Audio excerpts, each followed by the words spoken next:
Hello നമസ്കാരം. Tara's owner കിച്ചണിലേക്ക് എല്ലാവർക്കും സ്വാഗതം. നമുക്കിന്നൊരു ലഞ്ചിന് സ്പെഷ്യലായിട്ട് കൂട്ടാൻ ഒരു കൂന്തൽ റോസ്റ്റിൻ്റെ റെസിപ്പി കണ്ടു നോക്കിയാലോ.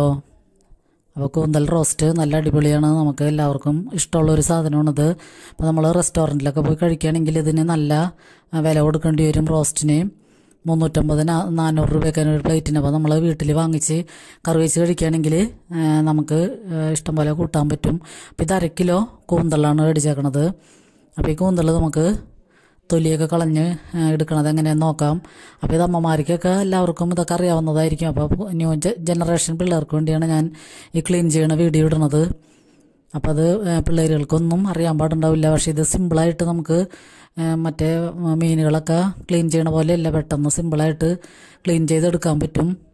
അപ്പോൾ അതിൻ്റെ മുകളിലത്തെ തൊലിയൊന്ന് കളഞ്ഞു കഴിഞ്ഞാൽ തന്നെ പെട്ടെന്ന് നമുക്ക് ക്ലീനായി കിട്ടും. പിന്നെ ചില കൂന്തലിനൊക്കെ മഷി പോലത്തേക്കൊരു ഇതുണ്ടാവും.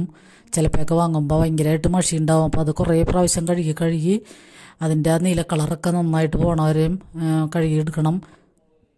അപ്പം ഇതിന് നീല കളറൊന്നും ആയിരുന്നില്ല, വെള്ള തന്നെ ആയിരുന്നു. അപ്പോൾ ഞാൻ കൂന്തൽ കറി വയ്ക്കുമ്പോൾ ഇങ്ങനെ കട്ട് ചെയ്തിട്ട് കറി വയ്ക്കാറുണ്ട്. എപ്പോഴും അങ്ങനെയാണ് വയ്ക്കാറുള്ളത്. പക്ഷേ നമ്മൾ വീഡിയോയിലും റെസ്റ്റോറൻറ്റിലൊക്കെ പോയി ഒരു പ്രാവശ്യം കഴിച്ചപ്പോൾ ഇങ്ങനെ റൗണ്ടിൽ ഇട്ടിട്ടുണ്ടായിരുന്നു. റൗണ്ടിൽ കുഴലപ്പത്തിൻ്റെ കഷ്ണങ്ങൾ പോലെ. അപ്പോൾ ഇത്തവണ ഞാൻ അങ്ങനെയാണ് ചെയ്യണത്, റൗണ്ടിലാണ് കട്ട് ചെയ്ത് ഇടണത്. അപ്പോൾ അതിങ്ങനത്തെ തൊലി പൊളിച്ച് കഴിഞ്ഞാൽ തന്നെ ഇതിൻ്റെ പണി പകുതി കഴിഞ്ഞ്. പിന്നെ അതിൻ്റെ ഉള്ളിലത്തെ കുറച്ച് കുടലും അതിൻ്റെ സാധനങ്ങളൊക്കെ കളഞ്ഞു കഴിഞ്ഞാൽ ക്ലീൻ പെട്ടെന്നാക്കി എടുക്കാൻ പറ്റും. അപ്പോൾ ന്യൂ ജനറേഷൻ പിള്ളേരൊക്കെ കാണുന്നുണ്ടെങ്കിൽ ഈ വീഡിയോ ഒക്കെ കണ്ട് മനസ്സിലാക്കി കൂന്തലൊക്കെ എവിടെയെങ്കിലുമൊക്കെ കാണണമെങ്കിൽ വാങ്ങിച്ച് പെട്ടെന്ന് റോസ്റ്റ് ചെയ്യാൻ പറ്റുകയും ചെയ്യും. അപ്പോൾ നമുക്കിതൊക്കെ ക്ലീൻ ചെയ്തിട്ട് കട്ട് ചെയ്തെടുക്കാം. അപ്പോൾ ഞാൻ പറഞ്ഞ പോലെ തന്നെ ചെറിയ റൗണ്ടിലെ കഷ്ണങ്ങളായിട്ടാണ് ഞാൻ കട്ട് ചെയ്യണത്. അപ്പോൾ ഇതൊക്കെ നമുക്ക് ഈ കൂന്തലൊക്കെ ഇടയ്ക്ക് വല്ലപ്പോഴൊക്കെ കിട്ടുള്ളൂ, എല്ലാപ്പോഴും കിട്ടണ സാധനമല്ല ഇത്.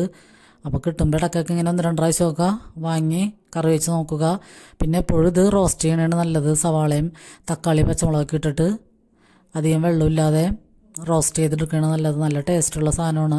പിന്നെ ഞാൻ ആദ്യമൊക്കെ ഇത് കുക്കറിൽ വേവിക്കാറുണ്ട്, 1-2 വിസിൽ വേവിക്കും. പിന്നെ കുക്കറിൽ വേവിക്കേണ്ട ആവശ്യമില്ല എന്ന് മനസ്സിലായി, നമ്മൾ റോസ്റ്റ് ചെയ്തെടുത്താൽ മതിയാകും. ഞാനിതിന് നല്ല വേവുണ്ടെന്ന് വിചാരിച്ചിട്ട് കുക്കറിൽ വേവിച്ച് അപ്പോൾ റബ്ബർ പോലെയായി. അപ്പോൾ ഇപ്പോൾ നമുക്ക് പാനിലിട്ട് തന്നെ വേവിച്ചാൽ മതിയാകും. അപ്പം നമുക്കിത് കട്ട് ചെയ്ത് നന്നായിട്ട് ക്ലീൻ ചെയ്തെടുക്കാം.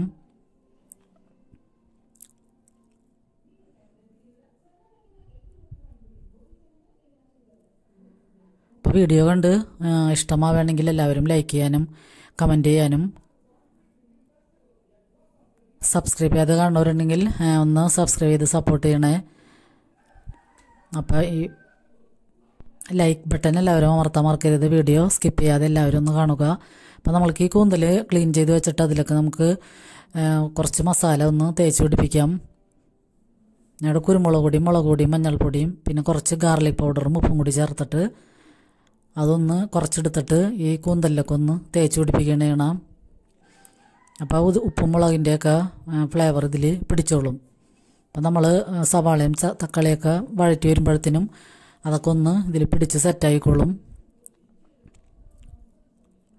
അപ്പോൾ നമുക്ക് പാനടുപ്പത്ത് വെച്ച് ചൂടാകുമ്പോൾ വെളിച്ചെണ്ണ ഒഴിച്ചിട്ട് ഞാൻ ഒരു സവാള, 2-3 പച്ചമുളക്, കുറച്ച് വെളുത്തുള്ളി, കുറച്ച് കറിവേപ്പിലയും ഇടുന്നുണ്ട്. അപ്പോൾ അതും കൂടി ഇട്ടിട്ടൊന്ന് വഴറ്റിയെടുക്കാം. പിന്നെ നമുക്ക് അതിലൊക്കെ ഒരു 2 ഇടത്തരം ചെറിയ തരം തക്കാളിയാണ് എടുത്തേക്കണം, അതും കൂടി ഇട്ടിട്ട് വഴറ്റി കൊടുക്കാം. പിന്നെ നമുക്ക് അതിലൊക്കെ ഒരു 1.5 ടീസ്പൂൺ മുളക് പൊടിയും 1/2 ടീസ്പൂൺ മഞ്ഞൾപ്പൊടിയും 1/2 ടീസ്പൂൺ ഗരം മസാലപ്പൊടിയും കൂടി ചേർത്ത് കൊടുക്കാം. അപ്പോൾ ഗരം മസാല നമ്മൾ വീട്ടിൽ പിടിച്ചത് തന്നെയാണ്. അപ്പോൾ അതും കൂടി ചേർക്കുമ്പോൾ ഒരു പ്രത്യേക ടേസ്റ്റ് ഉണ്ടാവും.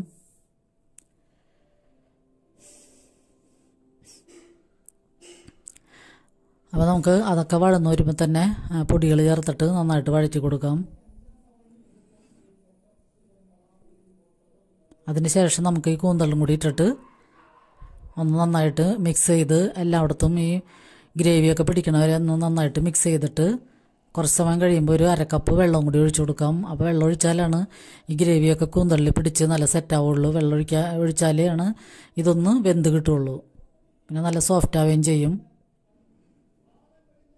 ഇപ്പം തക്കാളിയൊക്കെ ഒന്ന് വാടിയെന്ന് കഴിയുമ്പോൾ തന്നെ നമുക്ക് കൂന്തലിട്ട് കൊടുക്കാം. അപ്പോൾ കൂന്തലെന്നാണ് ഞങ്ങളിവിടെ പറയണത്. അതിന് കണവാന്നും പേരുണ്ട്, പിന്നെ വേറെ എന്തൊക്കെയോ പേരുണ്ടെന്ന് തോന്നണം. അപ്പോൾ നിങ്ങളുടെ നാട്ടിൽ പറയുന്ന പേര് ഏതാണെന്ന് വെച്ചാൽ ഒന്ന് കമൻറ്റ് ചെയ്യണേ. ഞങ്ങളിവിടെ കൂന്തൽ എന്നാണ് പറയണത്. അപ്പോൾ കണവാന്ന് ഞാൻ കേട്ടിട്ടുണ്ടത്. അപ്പോൾ അതൊക്കെ കൂടി ഇട്ടിട്ട് നമുക്ക് മിക്സ് ചെയ്യാം. ഇത് ചോറിൻ്റെ കൂടെ കഴിക്കാനൊക്കെ അടിപൊളി റെസിപ്പിയാണ്. അടിപൊളി ടേസ്റ്റാണിത്. ചെമ്മീനും കൂന്തളൊക്കെ ആയാലും നല്ല ടേസ്റ്റാണല്ലോ. അപ്പോൾ അത് ഇടയ്ക്കൊക്കെ ഇങ്ങനെ കാണുകയാണെങ്കിൽ എല്ലാവരും വാങ്ങിച്ച് കറി വയ്ക്കുക. ഇപ്പോൾ ഇത് കാണുമ്പോൾ നമ്മൾ വിചാരിക്കും ഇതിന് കുറേ പണിയുണ്ട്, ക്ലീൻ ചെയ്യാനൊക്കെ ബുദ്ധിമുട്ടാണെന്ന് വിചാരിക്കും. പക്ഷേ ക്ലീനിങ് ഒക്കെ പെട്ടെന്ന് കഴിയും. പെട്ടെന്ന് കട്ട് ചെയ്തെടുക്കാനും വേവിക്കാനൊക്കെ പറ്റും. ഇപ്പോൾ ചെമ്മീൻ കിള്ളണം അത്രയും ബുദ്ധിമുട്ട് നമുക്ക് ഇതിനില്ല. നമുക്ക് ഒരു അരക്കപ്പ് വെള്ളം കൂടി ഒഴിച്ചിട്ട് പാകത്തിന് ഉപ്പും ചേർത്ത് കൊടുക്കുക. എന്നിട്ട് നമുക്ക് മൂടി വെച്ചിട്ട് ഇത് വേകണ വരെയും വെയിറ്റ് ചെയ്യാം. അധികം നേരം ഒന്നും വേവില്ല ഇതിന്. ഒരു 5-6 മിനിറ്റ് കഴിഞ്ഞാൽ ഇത് നന്നായിട്ട് വെന്ത് കിട്ടും, നല്ല സോഫ്റ്റ് ആകും. കുക്കറിൽ വേവിക്കുകയാണെങ്കിൽ ഇത് റബ്ബർ പോലെയാവും. അപ്പോൾ അതൊരു പ്രാവശ്യം ഞാൻ അങ്ങനെ ചെയ്തപ്പോഴാണ് എനിക്ക് മനസ്സിലായത്. പിന്നെ ഞാൻ ഇങ്ങനെ തന്നെയാണ് ചെയ്യാറുള്ളത്. അപ്പം നമ്മുടെ അടിപൊളി കൂന്തൽ റോസ്റ്റ് ഇവിടെ റെഡിയാണ്. അപ്പോൾ ഇത് ചപ്പാത്തിയുടെ കൂടെ, പുട്ടിൻ്റെ കൂടെയും അല്ലെങ്കിൽ ചോറിൻ്റെ കൂടെയൊക്കെ കഴിക്കാനും അടിപൊളി കോമ്പിനേഷനാണ്. അപ്പോൾ വീഡിയോ ഇഷ്ടമാവണമെങ്കിൽ എല്ലാവരും ഒന്ന് ആർക്കെങ്കിലും 1-2 പേർക്ക് ഷെയർ ചെയ്ത് കൊടുക്കാൻ മറക്കരുത്. അപ്പോൾ ഇതൊക്കെ കറി വെക്കാൻ അറിയാൻ പാടില്ലാത്ത ന്യൂ ജനറേഷൻ പിള്ളേർക്കൊന്ന് ഷെയർ ഇത് കൊടുക്കുകയാണെങ്കിൽ അവർക്കും ഉപകാരമാകും. അപ്പോൾ ഈ വീഡിയോ എല്ലാവർക്കും ഇഷ്ടമായെന്ന് കരുതുന്നു. എല്ലാവർക്കും ഒരുപാട് നന്ദി.